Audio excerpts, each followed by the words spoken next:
This is Burn the Fat, Feed the Muscle, Inner Circle Podcast. Hello and welcome to the Burn the Fat, Feed the Muscle, Inner Circle Podcast. I'm your host, Amy Geddes, here with a special guest today. Her name is Alice Kola from Essex, England. Welcome, Alice. Hello. We are so excited to have you. Now, Alice is very special. She is 57 years old, and she killed it in the most recent challenge. She won the women's division for the Fat Loss Challenge. Her goal was to lose 12 pounds in 12 weeks, but she way surpassed that, and she killed it by losing 20 pounds in 12 weeks, cut down 9% body fat. And guess what, folks? She did not lift weights. She did her strength training with, was it resistance bands? It was body weight. One of my exercises used bands, but mostly it was just body weight. And that is amazing to me. I think we're going to have to talk about that a little bit further into the podcast because I want people to know that it can be achieved.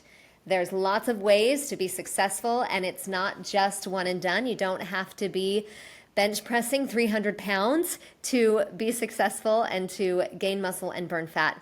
So, Alice, tell us a little bit about yourself. Give us a little bit of your background and why you wanted to start the challenge. How did you hear about Burn the Fat, Feed the Muscle? Some of those kinds of things. That's quite a tricky question, actually, because I first came across Burn the Fat, Feed the Muscle 15 years ago, maybe longer. I really can't remember when it was. It was that long ago.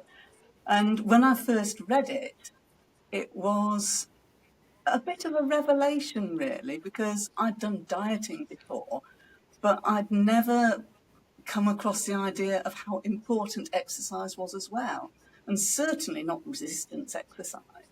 Resistance exercise was something I had never done, and goal setting was new to me as well. So there was an awful lot of new things that Burn the Fat, Feed the Muscle taught me, so I'd never even considered before. Wow, that is a big change. I would have to say that I had a similar experience in that it was new, but it wasn't new. It all seemed to make sense, but at the same time to have someone spell it out and say, look, this is how the body works. These are the principles to follow. I feel like that's a game changer for a lot of people. And it sounds like it was for you as well. Yes, it was. Okay, so let's start off with, what was your why?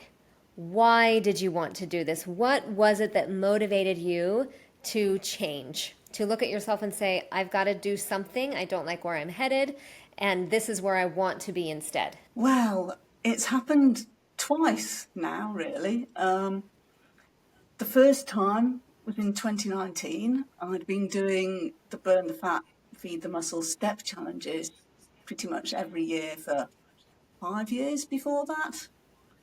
And I finally got to the point where I'd look in the mirror and think, yuck.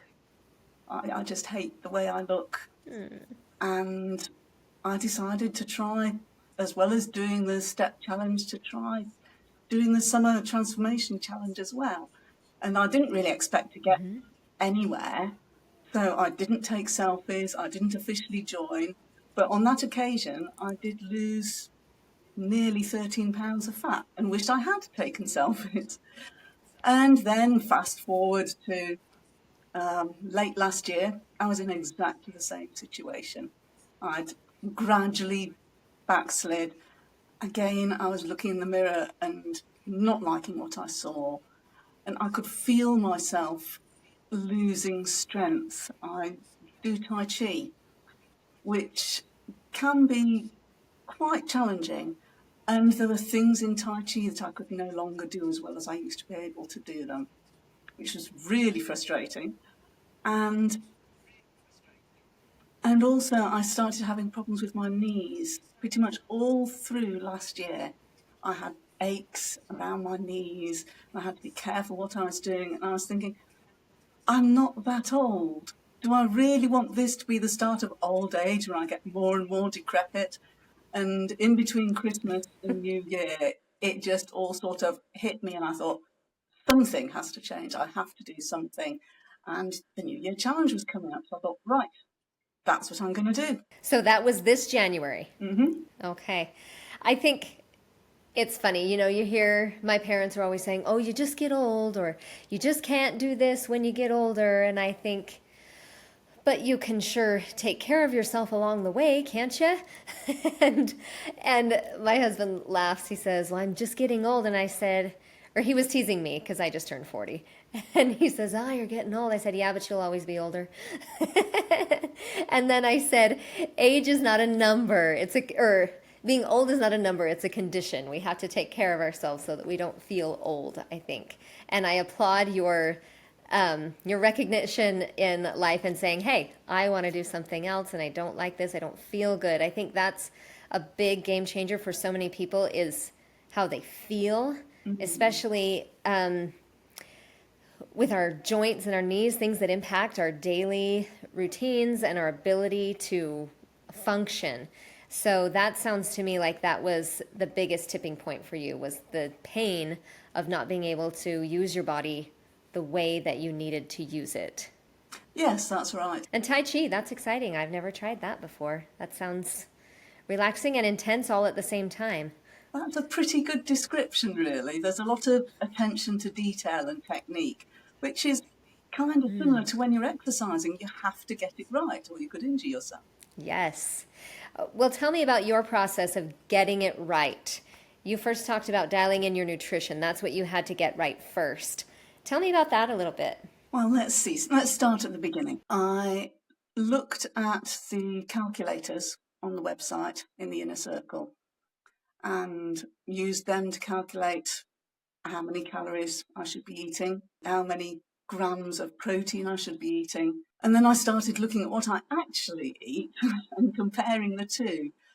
And the Burn the Fat meal planner really helped a lot with that, because once you've got all the foods you usually eat in there, you can just plug it in and see what it comes out at and sort of manipulate it. And so I put in all of my favourite meals and I could see what I needed to do to make them healthier. So I could just dial down on the olive oil that I've cooked my vegetables in and dial up on the protein. And it just makes it so much easier just being able to plug in the numbers and you don't have to calculate anything yourself.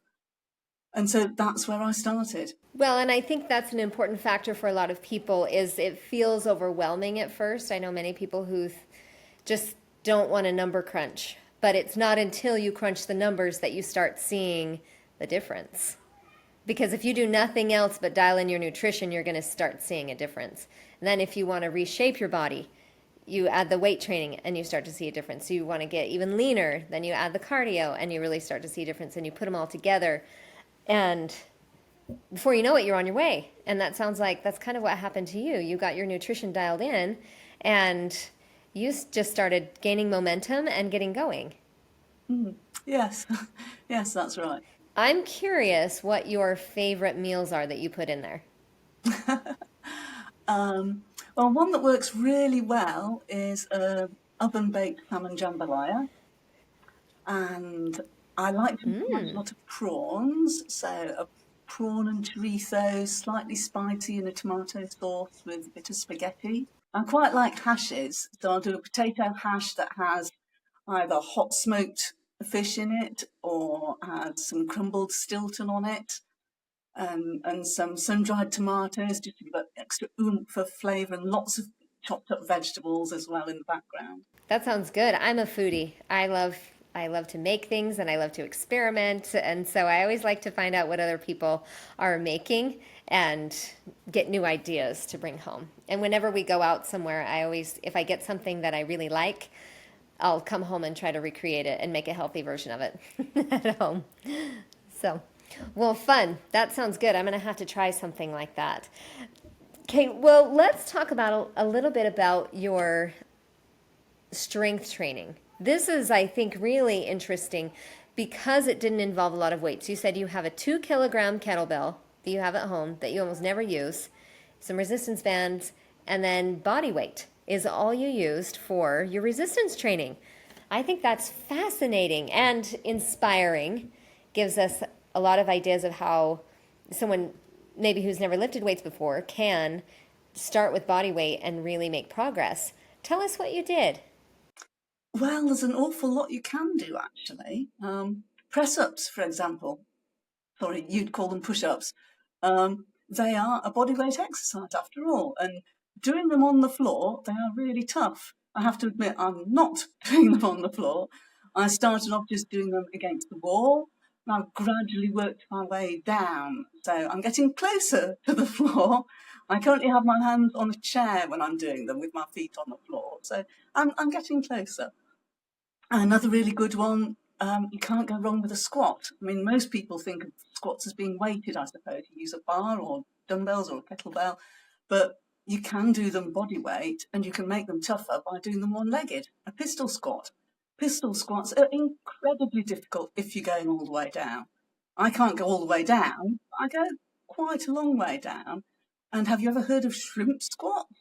No, that's a new term. Tell me about that one. It's really weird. It's a variation of a one-legged squat where your free leg, rather than held out in front of you, you have it behind you and bent.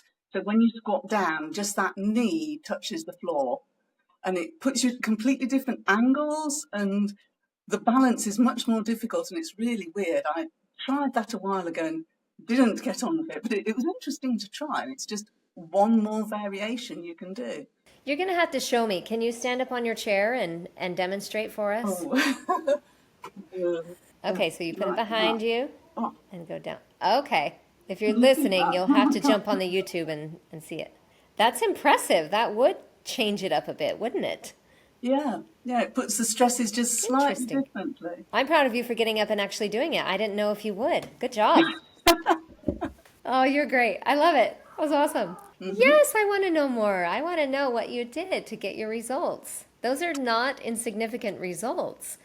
That's a big deal to lose that in only 12 weeks. You have to figure that's more than a pound a week. It's about a pound and a half a week almost. Yes, that's That's right. really good.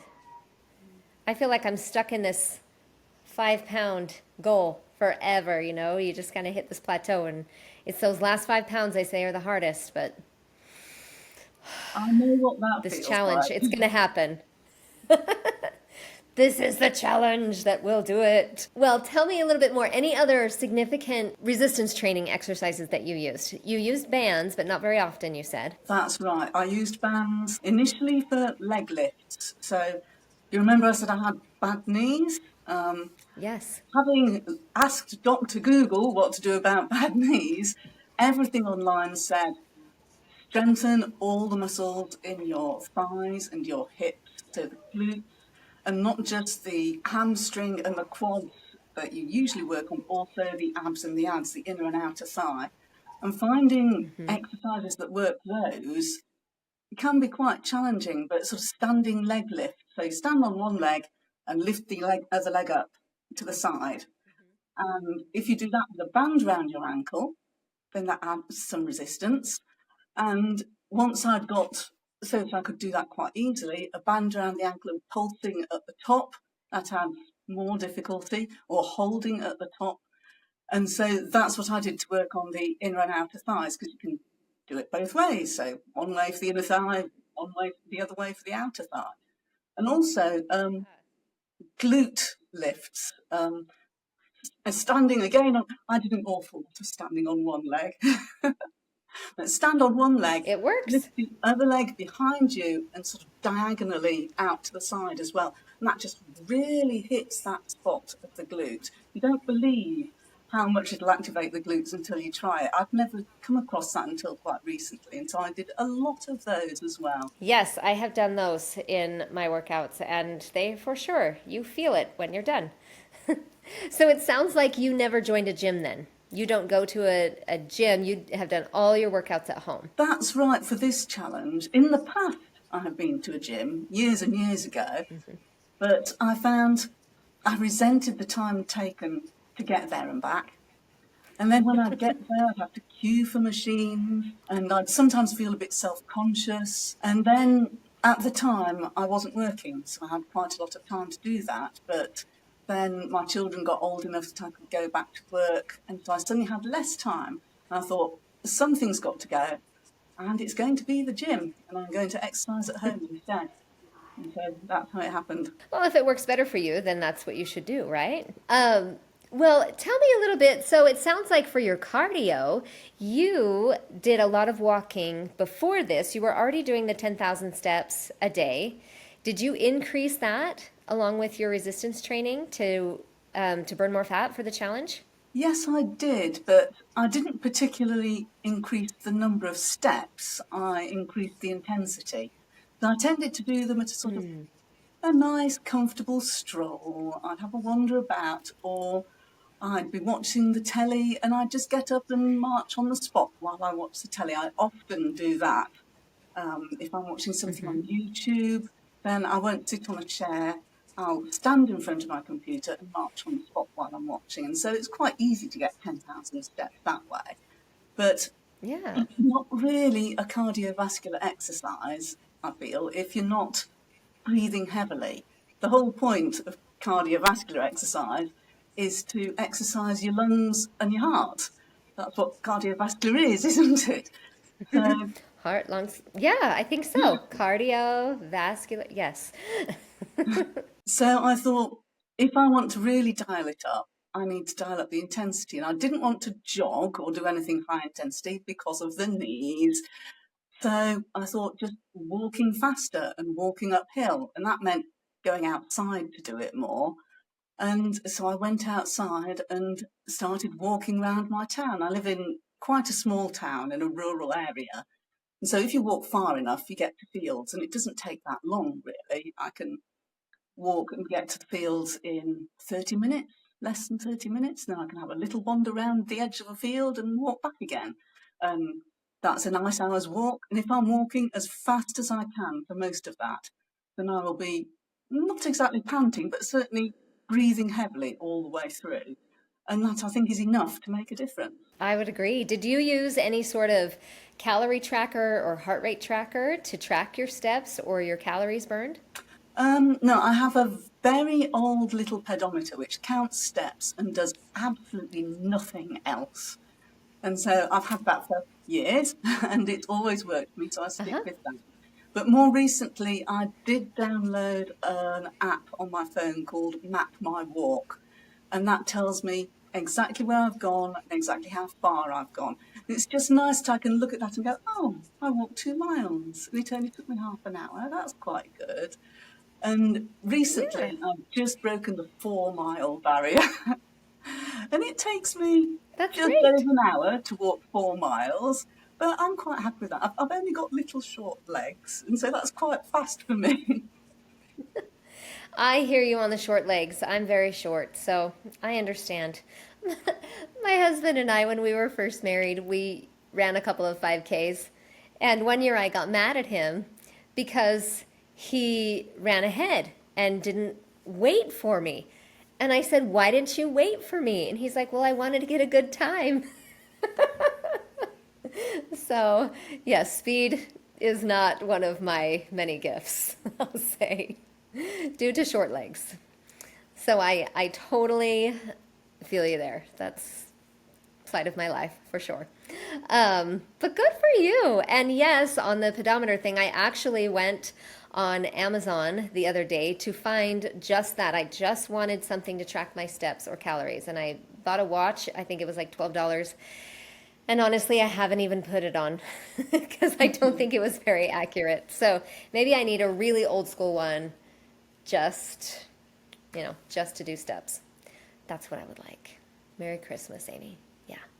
Anyway, um, let's talk a little bit about, I think these go hand in hand, the mental training and the community support.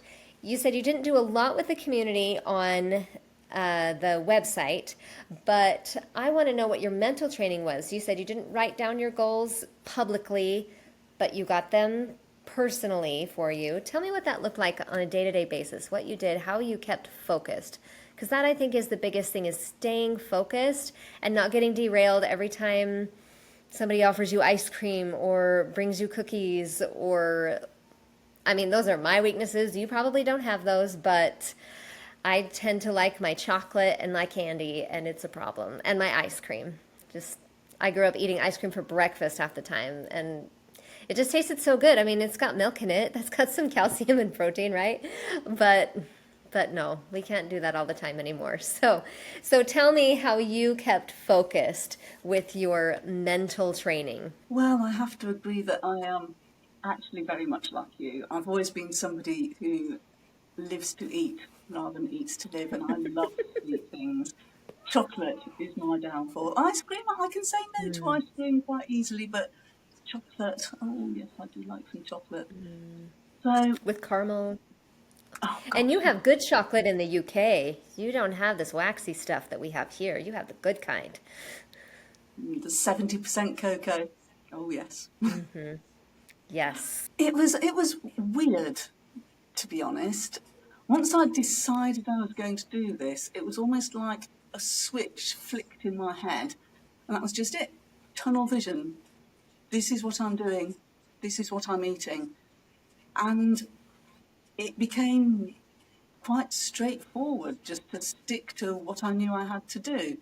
Um, Towards the end of the challenge, that did change. It got a little bit more difficult. The last 3 weeks in particular, I was beginning to want to snack. And I hadn't been wanting to snack up until then. It had been relatively easy, but I found that before. When that switch flicks in my head and I'm just dialed in, eyes on the goal, nothing else matters, that's fine. But you can't be like that all your life. There are other things that happen in life. There are other things I want to do rather than just focusing on what I'm eating and what exercise I'm going to do next.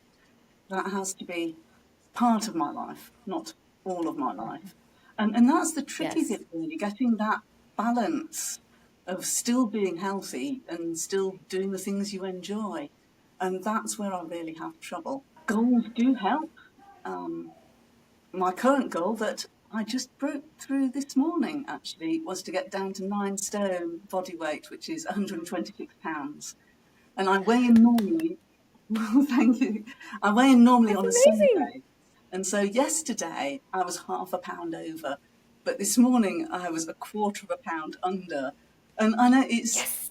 that's really not very much of a difference, but having that excitement on hitting that, that really helps you keep going.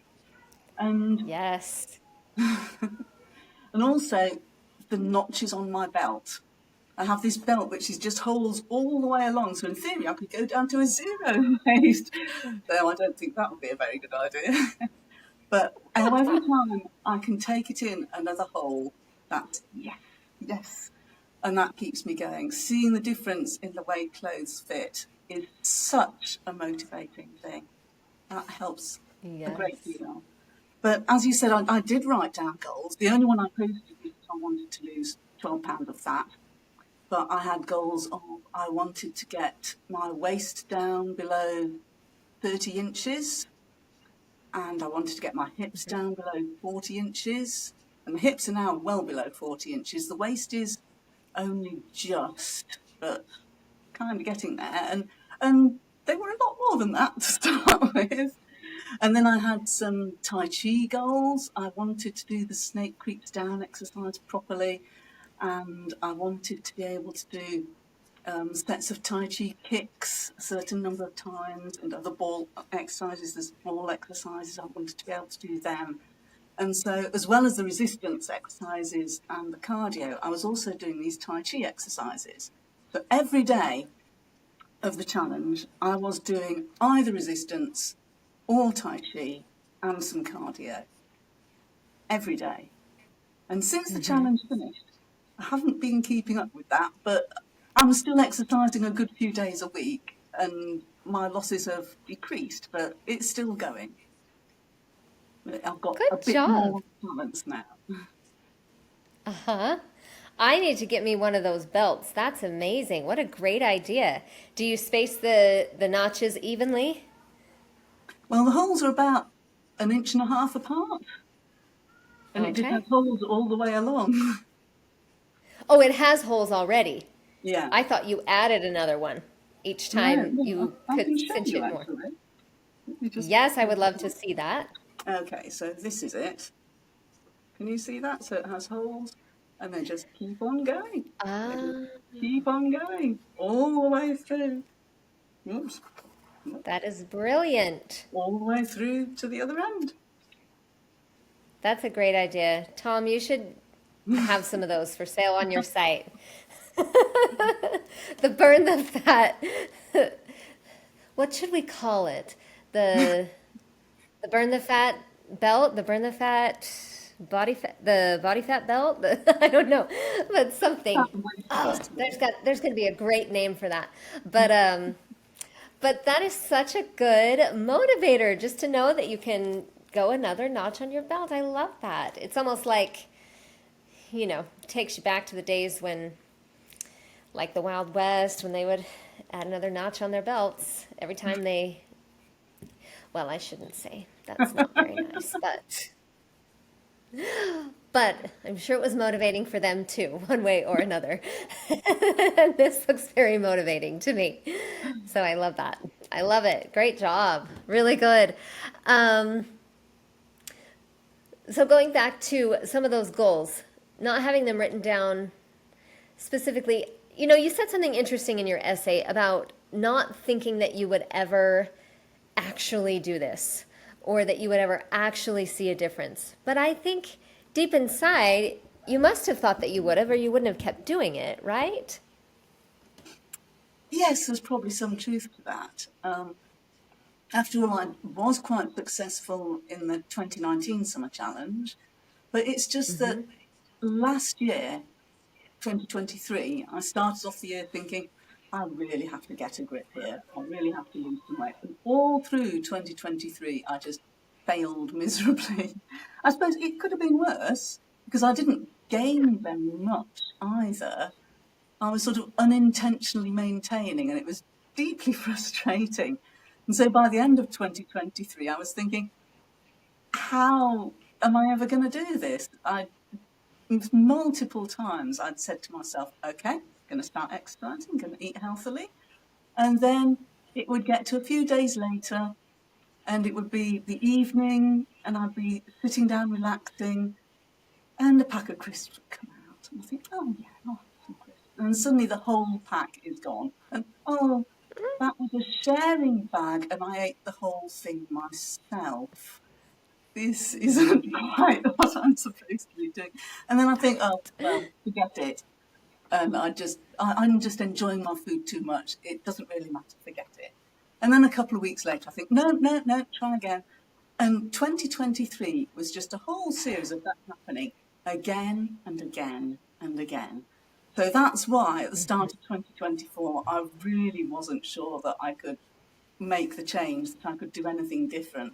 I feel like we have a lot of Mondays, don't we? The start over, the Sunday night mess ups and splurges, and then it's Monday, and I'm gonna do it this week. I'm gonna do it today. I have a friend who I used to live by who said, I just keep telling myself today's gonna be the day that I give up sugar. She really wanted to adjust her diet for blood sugar reasons. And it is hard. It's really hard because, well, for one, food tastes good and it makes you feel good and it's a social thing. So getting that under control and keeping it under control while still having allowances but staying within those. I think the hardest part is not necessarily all or nothing, it's moderation, having that one splurge. Because I noticed you said you allowed yourself one meal a week where you didn't track the calories for dinner. Did that include dessert too? I gotta know. It did. It did include dessert, but I was careful not to have too much dessert. But that one meal a week, that's the one I chose because my son cooks that meal every week. He's 24 years Mm. old and he still lives at home with us. And one day a week, he cooks dinner. And my husband and I sit down and he produces a lovely meal. And so I had no way of weighing it or checking what was in it. And there is always a dessert. Now, he doesn't generally make the dessert, but it is quite often a very nice store-bought cheesecake. And Mm. Goo pots. Do you have goo chocolate desserts in the States? I'm not sure if you do. It might be a Oh yeah. UK thing. You have them, right? Have So wait, good chocolate desserts or goo chocolate? Goo, G-U, Goo. It's a brand name. Oh, I don't think so. I don't It's think probably I haven't seen those. mm, it's you'd probably call it chocolate pudding, I suppose. And it's small quantities, Mm, but very rich, highly mm, calorific, gorgeous deliciousness. And they make mm-hmm. various different ones. And so I would sometimes have one of them. And in the past, I would have more than one of them. But while I was going through the challenge, and since, I've stuck to just the one. So it's just that one meal. I eat whatever my son puts in front of me. It's always delicious. And then I will have that one, whatever it is that's the dessert, and that's it. And occasionally, I can sort of guesstimate the calories and think, actually, that didn't eat up all of my deficit. That wasn't too bad. And other weeks it would be, oh, yes, that was a big one, but it was really, really nice. But it tasted great, I'm sure. Well, and I think that's important too because it's really easy to get caught up in, like you say, just that tunnel vision and I'm only doing this. And you see a lot of people kind of tip the scale too far and they end up alienating their friends in the process or their family, or it can cause big social discord instead of, I love how you honor your son by eating what he makes for you because it's a gift and it's a nice gesture, but you don't let it get out of hand. And I think that's where the real win is being able to recognize how much is enough and being able to be kind and enjoy life without becoming gluttonous and without thinking, oh, this is my free meal. I have to eat everything, because I think that's what a lot of people fall into, that trap of, well, I didn't count today, so I might as well just eat everything I can and then I will start again tomorrow. And we know that that doesn't really help. It doesn't do us any favors. So, I just really appreciate you sharing that of how you kept it and still keep it in check, and you still get to enjoy everything. It's not an all or nothing. There's still, you get to have the best of both worlds, being in shape and enjoying an indulgence once a week that's not overboard and probably isn't even all that. It's probably not all that gluttonous or over the top or off of your goals, you could say. Yeah, I think that's a really important point, moderation in everything, and letting yourself having that little bit of a treat. Because if you don't have a treat sometimes, then it just gets miserable. You have to still enjoy life. And the way to do it is, as you said, moderation, just a little bit every now and then. And that's the key, is knowing what a little bit is and sticking to it. And for some people, they really don't do well with a little bit. It does flip that switch for them and they just go crazy. And other people do really well with just a little bit because it says to your brain, oh, I've had that. I know what it tastes like. I participated. And then you can move on and it doesn't derail you by any means or any significant amount. It's enough that you can easily come back from. So, well, do you have any more goals coming up? What, now that you've won a challenge, are you entered in the current challenge? No, I'm not actually. I did think about it, but summer is difficult because I like to garden, and so a lot of my free time I want to be spending in my garden, not inside working out or off getting my steps done or counting calories and working things out. And so summer is a bit more difficult, but also it's a body transformation challenge. And I'm now in a position where I'm quite happy with the way my body is. I know there are plenty of people who would say, right, now I've lost the excess fat, I want to get ripped. I don't want to get ripped. I mean, maybe someday in the future I'll change my mind and try to have a go at that, but no, it's not for me currently. Certainly, I quite like still being a bit curvy. I'd like to lose maybe a few more pounds. I have a habit of picking a number and going for it. And my current number is to get below 30% body fat. And I am on 31.4 or 31.7, so I'm nearly there. I'm so close. You are so Um, close. Good job. yes, just a few more weeks at the rate I'm going currently. I should get there. And after that, it'll be maintaining. And after that, Uh-huh. or maybe even at the same time, a bit more muscle building, I think. Um, Focusing on trying to get stronger for my Tai Chi. My teacher, he really likes the move that's called snake creeps down. If you Google it, you can see loads of pictures. It's like a Cossack squat, basically. So you're all the way down, and then you have to come back up again with your weight all on the one leg. And so Okay. it's a bit like a single leg squat, but at an angle. I was going to say Um, that will be good practice. yeah, so I want to be able to do that properly and impress my teacher, if such a thing is possible. He's quite difficult to impress. Well, so it's quite an accomplishment once you do. Yes. Oh, well, I think that's exciting. I love that you're at such a good, healthy mental place saying, I have transformed my body and I want to keep my body at this state, but I don't need to be excessive for me because that's not my goal. And I think that's really great. It's really easy to look at other people and to start comparing and saying, oh, well, they, I did this far, but they went that much farther. And so now I feel like I've got to be like them or this or that. I think it's just really important to know yourself and your priorities. I love that you are happy with your body. That's something that it doesn't matter how ripped or fit you are. If you don't love your body, then you really haven't succeeded. You haven't made any progress because you should love yourself and be nice to yourself, not tearing yourself down every day. And I think that's great that you've gotten to that point. And I think it's such an inspiration to people who are listening, whatever their goals are. We all are in a different place. Some of us really want to get ripped. Some of us just want to lose some fat. But I think overall, everybody in this group or that's listening to this probably wants to just be healthier than they are right now, whether that takes maintaining, transforming, or anything in between there. So, is there anything else you would like to add or encouragement? What would you say is the best thing you could do for yourself in entering the challenge? Or what tips would you give? Oh gosh.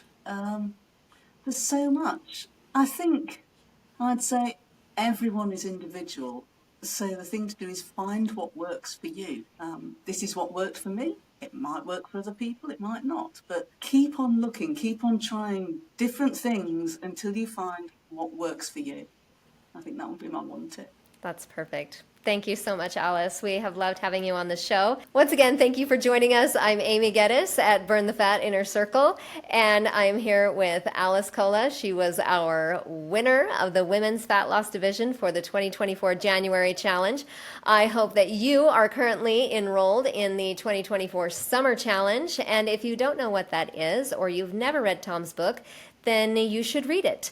It's Burn the Fat, Feed the Muscle. He's got a few other products going on as well, and I think we should get that belt listed on there as well. I think that would be very motivational. Anyway, thank you so much for listening. We will see you next time. Bye bye.